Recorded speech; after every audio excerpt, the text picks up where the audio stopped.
Gachagua ni to omora kabisa. Endo omora nikech e yor dongruok ohakikisha ni institutions wa kose wacho gimoro to wanyalo respect gi. Mana kaka nwa respect ka ji auchiel. No, ni ji auchiel nobet piny mowacho, ne ji auchiel nobet piny mowacho ni Uhuru nokoyiere yo maber. Okonyiso ni ji milion 20 koseyiero president to court ok nyal invalidate ka process no rach. Kidok e Senate kod National Assembly okonyiso ni ka jopiny ema noyiero Gachagua to Senate ok nyal gole. Gachagua notimo gik moko 4 ma king'iyo actions gego eko to ok inyal defende ka in ja Kenya madwaro dongruok e yor economy gi e yor siasa. Mokwongo no violate constitution article 10, 27 gi 73 then ma strengthen ethnic inclusion. Kigolo wach shareholding ong'ama kane wuoyo to kata shareholding ne ng'ama onge gi pas ya doge no kong'adi. Mar ariyo, Gachagua ne attack judges all the time. Mar adek, Gachagua ne attack national security agencies, no attack NIS publicly. Tok ka jopiny osemuomo bunge to mogik actions gene ok en very dignified. Koro kik wawach ni National Assembly gi Senate ne onge gi reason mar dwaro mondo Gachagua owuog e komno nikech ne ok timbege ne ok gin timbe magero Kenya kaka ne jo Kenya pango.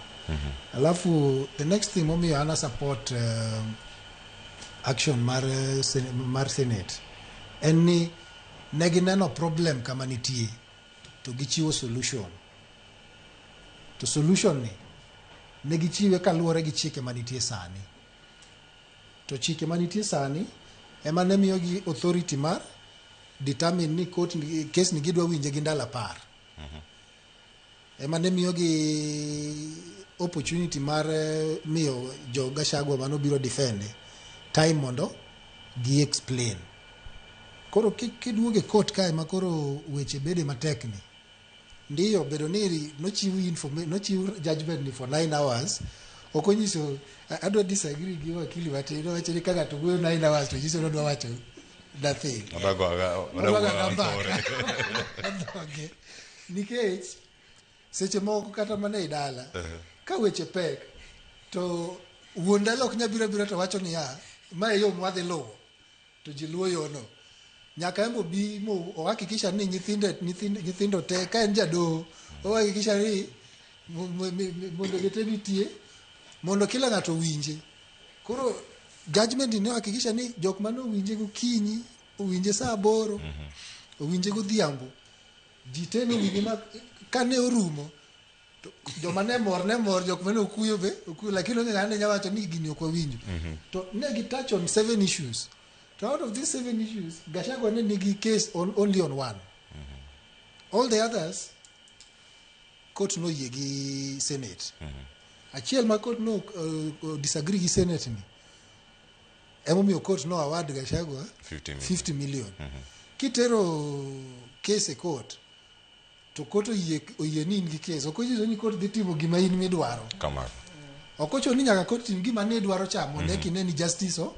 Dine be ni koto yie ni right ne no bedo violated to ok omiye gimoro amora eka de nitiere wach malich.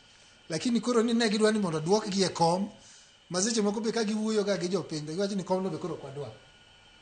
Osewacho ni kom ne ok odwa seche moko kowuoyo publicly. Sani to koro no bet e koto ndisore gi joge ni miau kom mano mae. Koro nyaka oyie ni ya ni court no yie ni makosa notimore mochiwo solution. Ok waja wacho ni a court of public record koro ruling ni nikech no komoro jomoko koro kik waket ruling ni ndie e chikewa. Erokamano ahinya Mano ema disagree go gi wakili. Erokamano ahinya wakili kama intiere kar kanyo. Inena nikech kae mokwongo nitie ng'ama osewacho ka ni en gi political